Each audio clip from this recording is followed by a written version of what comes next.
Welcome to the Toolbox talk on hand safety. The hand is one of the most complex parts of your body. The movement of the tendons, bones, tissues and nerves allows you to grip, and do a wide variety of complex jobs. Hand injuries are difficult to repair because of the complexity of the hand. After a hand injury, the hand may not function as it did before due to loss of motion, dexterity, and grip. Fingers are the most commonly injured part of the hand, followed by the wrist, palm, back of hand and the thumb.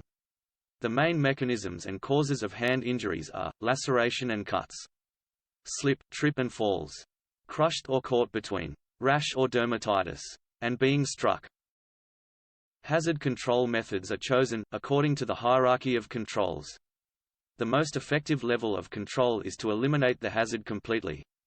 Where elimination is not possible, other control methods or a combination of controls must be used. Click each button for more information. For many tasks, the first line of hand protection is wearing the correct gloves. Gloves are made from a variety of materials, and are rated against physical and mechanical risks. Use your knowledge of the task and a risk assessment to select, and implement the appropriate controls. Choose your gloves based on the level of protection your hands need, and the manufacturer's suggested use and rating, displayed on the glove and the packaging. Gloves that are too big may get caught in machinery, and gloves that are too small may tear. Measure from the bottom of your palm to the top of your longest finger, and across your palm from the knuckle of your first finger to the knuckle of your little finger. Use these measurements to select the right size gloves for your hand. Use barrier creams to protect your hands from oils, greases, dirt and bacteria. Barrier creams prevent dermatitis.